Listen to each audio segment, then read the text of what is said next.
My girlfriend posted, "Know your worth, queens. Don't settle for less," after rejecting my proposal. I liked the post and added, "Kings too." 6 months later, she saw my engagement announcement. Her panicked call that night revealed, I 29 male. Still can't believe I'm writing this, but here we are. Need to get this off my chest because the last 24 hours have been illuminating. So about 7 months ago, I proposed to my girlfriend, Natalie, 28. We'd been together for 4 years, living together for 2. I thought we were solid. We talked about marriage, kids, the whole future package. She seemed excited whenever the topic came up. I planned this whole romantic evening. Nothing crazy expensive. I'm an accountant, not a tech bro, but meaningful. Took her to the botanical gardens where we had our first date, waited until sunset by the fountain, got down on one knee with a ring I'd saved 6 months for. Classic solitaire, exactly what she'd pointed out she loved. She said no.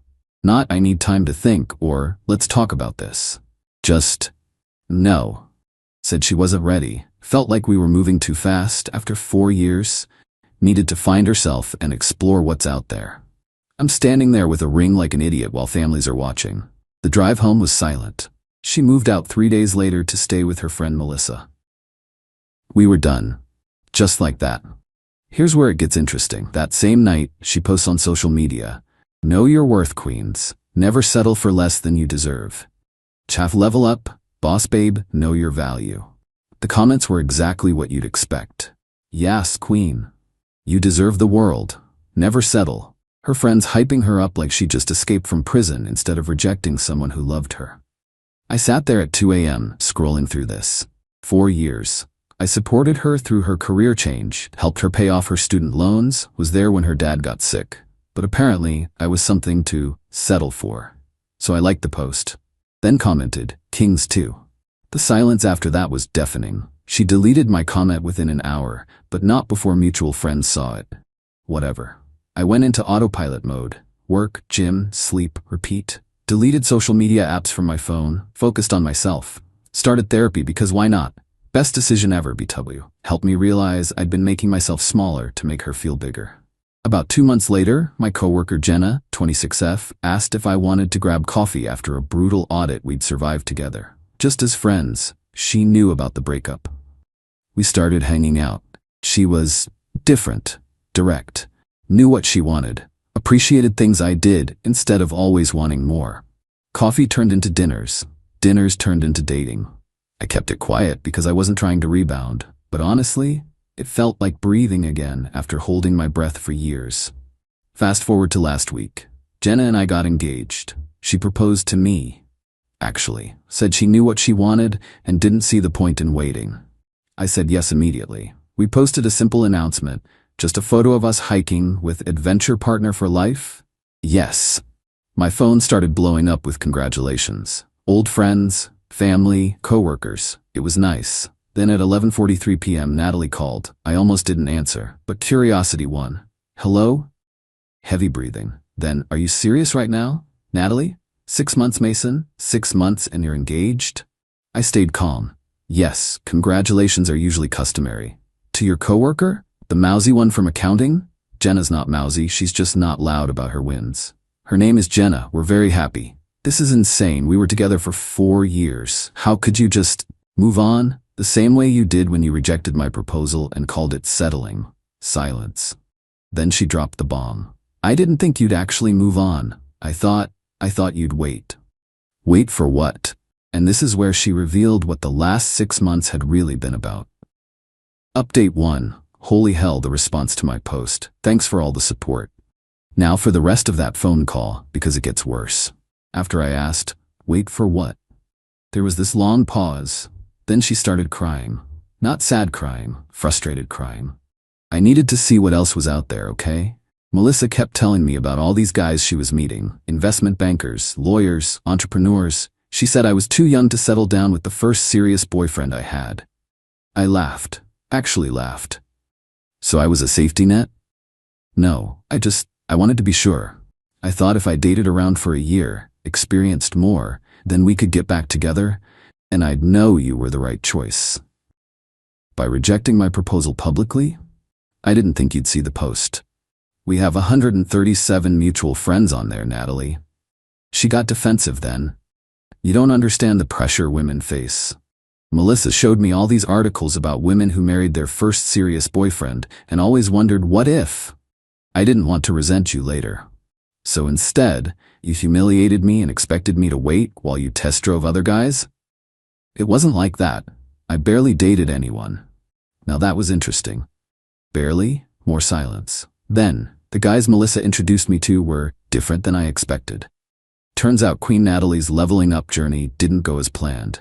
The investment banker only wanted hookups. The lawyer ghosted her after 2 dates when she wouldn't sleep with him. The entrepreneur was actually unemployed and living with his parents, just had a good Instagram game. I realized pretty quickly that what we had was special. I was going to reach out at the 1-year mark, make it seem like I'd grown and was ready. You'd propose again, and we'd live happily ever after based on a lie? It wasn't a lie. I did grow. I learned what I wanted. Yeah, you learned you wanted your backup plan. Sorry, but this safety net found someone who chose me first. She lost it. Started screaming about how Jenna was a downgrade and a rebound. How I was rushing into things to hurt her. How our mutual friends thought it was suspicious how fast I moved on. I stayed calm. Natalie, you ended our relationship. You made it clear I wasn't enough. I respected that and moved on. I found someone who thinks I'm her first choice, not her safe option after testing the market. You're making a huge mistake. She doesn't even know you like I do. You're right. She doesn't know the me who dimmed his light to make someone else comfortable. She knows the version who shows up fully. I like him better. Then she hit me with, when you realize what you've lost and come crawling back, I won't be waiting. Good, because I won't be crawling anywhere. Goodbye, Natalie. I hung up. Thought that was the end of it. I was wrong. Update 2. It's been 3 days since the phone call. Buckle up because Natalie and her crew went from 0 to 100 real quick. First, Melissa started. She DM'd Jenna on Instagram before Jenna even knew who she was. The message was a masterpiece of manipulation. Hey girl, just wanted to reach out woman to woman. I'm friends with Mason's ex, and I thought you should know some things about your fiancé. He's clearly using you as a rebound. He was obsessed with Natalie, proposed after hounding her for months. When she said she needed time to think, he basically stalked her social media. Now he's love-bombing you to make her jealous. Don't fall for it. You seem sweet, and you deserve better than being someone's revenge relationship.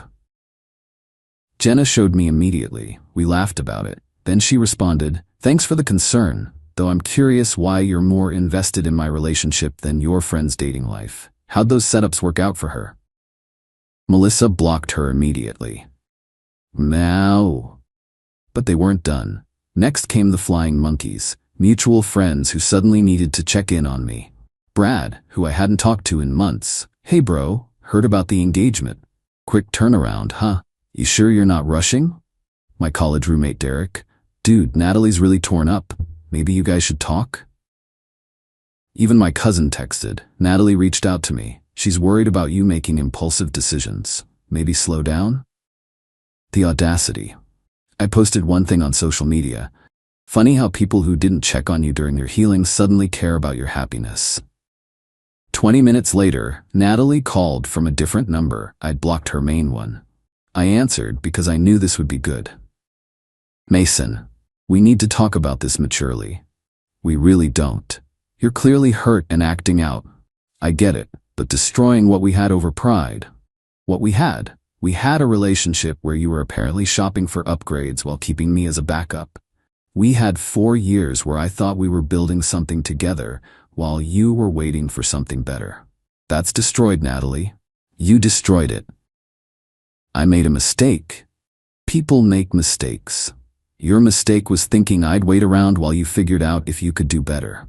My mistake was proposing to someone who was already 1 foot out the door. So you're marrying Jenna out of spite? I'm marrying Jenna because she looked at me and thought, yes, he's the one. No doubts. No, let me see what else is out there. Just yes. She switched tactics. What about everything I helped you through? When you were stressed about your CPA exams? When your mom was sick? I was there. You were. And I was there when your dad had surgery. When you switched careers. When your anxiety was bad, that's what partners do. But it doesn't mean you own my future. I know you, Mason. This isn't you. You don't move this fast. You analyze everything. Maybe that's because I spent 4 years analyzing how to make you happy instead of asking if I was happy. Silence. Then in a small voice, were you not happy? I was happy enough. But enough isn't enough anymore. So that's it? You're throwing away 4 years for someone you've known for a few months? No. I'm choosing to build something new with someone who chose me first. Not as a fallback, not as a safe option, first. When this crashes and burns. If it crashes and burns, it'll still have been more honest than what we had. I hung up again. But the real kicker came yesterday. Update 3. So remember how Natalie was painting herself as the heartbroken ex who just made a mistake? Yeah, about that. Jenna and I were having dinner yesterday when her phone buzzed. Her best friend Rachel sent her screenshots from a dating app. Guess who had a profile? Queen Natalie herself. But here's the thing.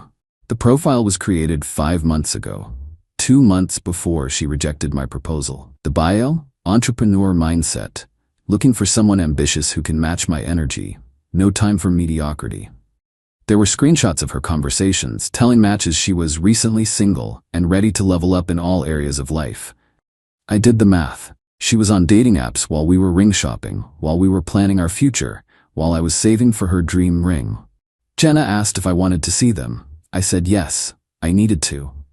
The messages were enlightening. Her talking about how her ex was sweet but lacked ambition, how she needed a man who could provide the lifestyle I deserve, how she was too young to settle for comfortable. One guy asked what ended her last relationship. Her response? I outgrew him. He was content with mediocrity. I need excellence. Mediocrity. 4 years, helping each other through life, building something together. Mediocrity. But the best part? The last activity on the profile was from 3 days ago. After our phone call, after her tears about making a mistake, she updated her photos and bio. Phoenix rising from the ashes. Know your worth and add tax. I sat there staring at these screenshots and just laughed. Not bitter laughter, relief, because I finally saw it clearly. Then, as if the universe wanted to drive the point home, Natalie texted from another new number. Mason, I've been doing a lot of thinking. I'm willing to forgive you for moving on so quickly if we can start fresh. I see now that you needed to feel wanted. And I accept my part in that. We can work through this. She's willing to forgive me? I screenshot that text and finally posted on social media for the first time in months. When someone shows you who they are, believe them. Grateful for the lessons and even more grateful for the future. Also, pro tip, if you're gonna play games, make sure you're not leaving receipts on dating apps. Tag Jenna with, thanks for choosing me first, always. My phone exploded. Our mutual friends who'd been getting Natalie's version finally saw the truth. The messages started rolling in. Dude, I had no idea. She told us you ghosted her after the proposal. Wait, she was on dating apps while you were together? Derek called. Bro, I'm sorry. She made it sound like you went crazy after the rejection. I should have known better. Even my cousin texted, well, this is awkward. She definitely left out some details. My bad. But Natalie's response? This is where she really showed her true colors. Final update. It's been a week since everything exploded. Time for the final update because I'm done giving this energy. After my post, Natalie went nuclear. Created a whole Instagram story series about manipulation and gaslighting, how I was weaponizing vulnerability and turning people against her. The woman who was secretly on dating apps while we were together was calling me manipulative. The jokes write themselves. But here's where she messed up. She forgot that Melissa had access to her dating profiles to help optimize them. And Melissa, seeing the tide turn, decided to save herself. She leaked everything to our friend group. Turns out Natalie didn't just create the profile 2 months before rejecting me. She'd been actively dating for 5 months before the proposal. Not just browsing, going on actual dates, telling these guys she was single. There was a whole spreadsheet, I'm not kidding. She and Melissa had a spreadsheet ranking guys by income, job, looks, and husband potential. I was on there too. Ranked 4 in stability, but 11 in lifestyle potential. Number 11. Out of 15, the guy ranked 1? A venture capitalist who turned out to be a crypto bro who lost everything in some meme coin crash. She'd been talking to him for months, planning to monkey branch to him. But when his empire collapsed 2 weeks before I proposed, suddenly I looked better. She rejected my proposal not to find herself, but because she thought she could do better than number 11. When the dating apps didn't deliver the upgrade she wanted, she planned to come back to reliable 11. Melissa sent all of this to our group chat with, "I can't keep lying for her, she used me too." The group chat went silent, then exploded. People were mad, not just at the cheating, but at the manipulation. How she'd made everyone pick sides based on lies. How she'd painted me as the bad guy rushing into a rebound. Natalie tried damage control. Posted about fake friends and betrayal. How everyone was misunderstanding the situation. Then the ultimate victim card. As a woman, I'm not allowed to have standards without being crucified. Standards. That's what she called it. She started losing followers by the hour. The guys she'd been talking to while we were together started sharing their own screenshots. One included her saying she was waiting for her boyfriend to propose so she could see the ring before deciding. She was going to judge whether to say yes based on the ring. Not our relationship, the ring. Then came the final attempt. She showed up at my apartment building. Thankfully, I'd already given security her photo, always thinking ahead now. They called me. "There's a Natalie here demanding to see you, says it's an emergency." Is she injured or in immediate danger? No, sir. Then it's not an emergency. Please ask her to leave. If she refuses, call the police. She left, but not before causing a scene that multiple residents filmed. One video made it to TikTok, entitled "X Causes Scene at Apartment Building Because Her Backup Plan Got Engaged." It went mini viral. 800K views last I checked. Yesterday, I got a final text from yet another number. "Congrats, Mason. You won. You destroyed my reputation and turned everyone against me. Hope you're happy with your downgrade. When she cheats on you, and she will, remember that you had someone who loved you enough to want to be sure. But you couldn't wait. Your ego couldn't handle it. Enjoy your mediocre life with your mediocre wife. You two deserve each other." I didn't respond. Just forwarded it to my lawyer friend who's been documenting everything in case I need a restraining order. But here's the thing. I am happy. Genuinely, boringly happy. Jenna and I cook dinner together. We laugh at dumb TV shows. She leaves me notes in my lunch. I surprise her with flowers just because it's Tuesday. We're planning a small wedding because neither of us needs to prove anything to anyone. She saw me at my lowest and chose me anyway. I saw her at her most genuine and chose her back. No games, no spreadsheets, no backup plans. Natalie's right about one thing. We do deserve each other. As for her, last I heard, she moved back to her hometown, deleted most of her social media. Melissa posted some vague quotes about learning who your real friends are and growth through adversity. The Instagram post about knowing your worth? Still up. My comment is gone, but the internet remembers everything. Someone made it into a meme template. Know your worth, Queens, followed by screenshots of her dating profile while in a relationship. It's brutal, but I didn't make it or share it. Funny thing about worth, it's not about what you think you deserve. It's about what value you bring. I learned that the hard way. So did she. Anyway, I'm done with this chapter. Wedding planning is actually fun when you're with someone who wants to marry you, not the idea of what you could be manipulated into becoming. To anyone reading this in a similar situation, when someone shows you through their actions that you're an option, not a priority, believe them. Don't wait for them to figure out your value. Find someone who knows it from day one. And yeah, kings, know your worth too. Peace out. Edit. For everyone asking, yes, Jenna knows everything. She read all these posts before I posted them. She laughed at the spreadsheet and said, "Only number 11? Babe, you're clearly a top 3 in the right person's list. She's the real MVP." Also, to the people saying I moved too fast with Jenna, maybe? But when you've spent years in a relationship where you're constantly auditioning for someone's approval, being with someone who just knows is refreshing. We're not kids. We know what we want. Why wait? Final edit. Natalie found this post. Got a long email from a lawyer about defamation and emotional distress. My lawyer friend says it's nonsense. Truth is a complete defense, and I have receipts for everything. She's demanding I take it down and pay her $15 for damages to her reputation. The same reputation she destroyed herself by cheating and lying? Sure, Jan. My lawyer sent back a simple response. All statements are factual and documented. Please cease contact with my client. Any further harassment will result in appropriate legal action. Radio silence since then. Living well really is the best revenge. That and having a fiancé who finds the whole situation as absurdly funny as I do.